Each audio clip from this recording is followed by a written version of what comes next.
ಕಾರ್ತಿಕ ಪುರಾಣ. ಶ್ರೀದೇವಿ ಜಾನಮ್ಮ ಮಹಾಲಕ್ಷ್ಮಿ, ಬಂಡಾರಹಳ್ಳಿ ಭದ್ರಾವತಿ ತಾಯಿಯ ಆಶೀರ್ವಾದದೊಂದಿಗೆ 25ನೆಯ ಅಧ್ಯಾಯ. ದೂರ್ವಾಸರು ಅಂಬರೀಷನಿಗೆ ಶಾಪ ಕೊಟ್ಟಿದ್ದು.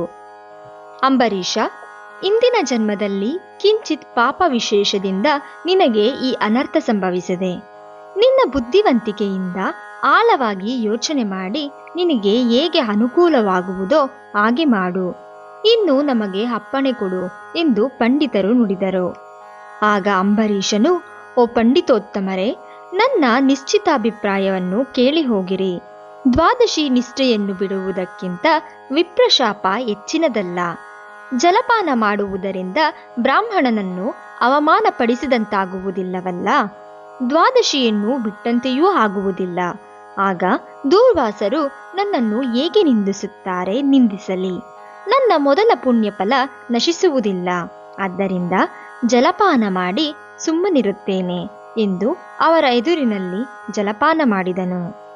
ಅಂಬರೀಷ ಜಲಪಾನ ಮಾಡಿದ ಮರುಕ್ಷಣದಲ್ಲೇ ದೂರ್ವಾಸ ಮುನಿಗಳು ಸ್ನಾನ ಜಪಾದಿಗಳನ್ನು ಪೂರೈಸಿಕೊಂಡು ಅಲ್ಲಿಗೆ ಬಂದರು. ಬಂದ ಕೂಡಲೇ ಆ ಮುನಿ ಮಹಾರೌದ್ರಾಕಾರನಾಗಿ ಕಣ್ಣುಗಳಿಂದ ಕಿಡಿಕಾರುತ್ತಾ, ಎಲೈ ಮದಾಂಧ, ನನ್ನನ್ನು ಊಟಕ್ಕೆ ಬರ ಹೇಳಿ ನಾನು ಬಾರದೆಯೇ ನೀನು ಹೇಗೆ ಸೇವಿಸಿದೆ?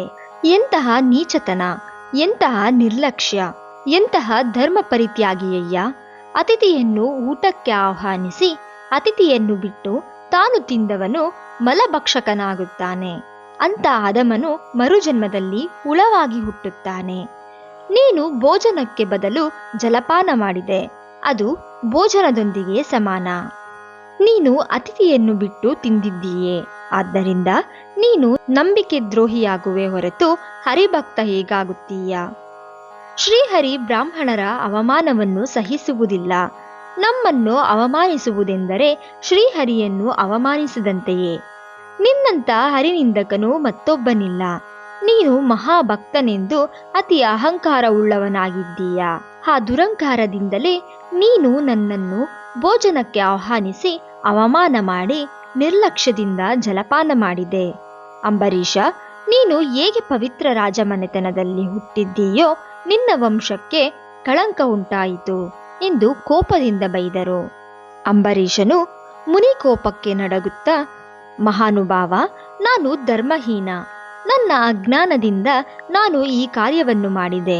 ನನ್ನನ್ನು ರಕ್ಷಿಸಿರಿ. ಬ್ರಾಹ್ಮಣರಿಗೆ ಶಾಂತಿಯೇ ಮುಖ್ಯ. ನೀವು ತಪೋಧನರು, ದಯಾ ದಾಕ್ಷಿಣ್ಯವುಳ್ಳವರು. ನನ್ನನ್ನು ಕಾಪಾಡಿರೆಂದು ಆತನ ಪಾದಗಳ ಮೇಲೆ ಎರಗಿದ. ದಯಾಶೂನ್ಯರಾದ ದೂರ್ವಾಸ ಮುನಿಗಳು ಅಂಬರೀಷನ ತಲೆಯನ್ನು ತನ್ನ ಎಡಗಾಲಿನಿಂದ ಹೊದ್ದು, ತಪ್ಪಿತಸ್ಥನಿಗೆ ಶಾಪ ಕೊಡದೇ ಇರಬಾರದು.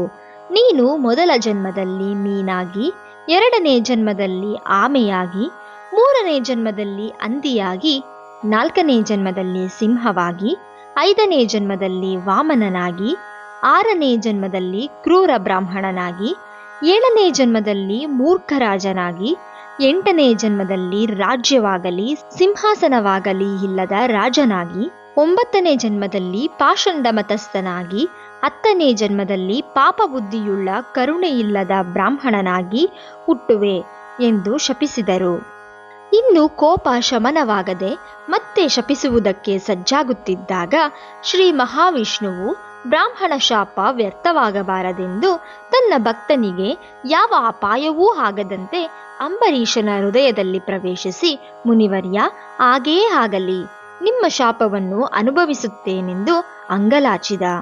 ಆಗ ಶ್ರೀಮನ್ನಾರಾಯಣನು ತನ್ನ ಸುದರ್ಶನ ಚಕ್ರವನ್ನು ಅಡ್ಡ ಹಿಡಿದ. ಆ ಸುದರ್ಶನವು ಕೋಟಿ ಸೂರ್ಯಪ್ರಭೆಯಿಂದ ಅಗ್ನಿಜ್ವಾಲೆಗಳನ್ನು ಸಿಡಿಸುತ್ತಾ ದೂರ್ವಾಸರ ಮೇಲೆ ಬೀಳ ಹೊರಟಿತು. ಆಗ ದೂರ್ವಾಸ ಮುನಿಗಳು, ಆ ಚಕ್ರ ನನ್ನನ್ನು ಬೂದಿ ಮಾಡುವುದೆಂದು ಓಡಿ ಹೋದರು. ಮಹಾ ತೇಜಸ್ಸಿನಿಂದ ಚಕ್ರಾಯುಧವು ದೂರ್ವಾಸರ ಬೆನ್ನಟ್ಟಿತು.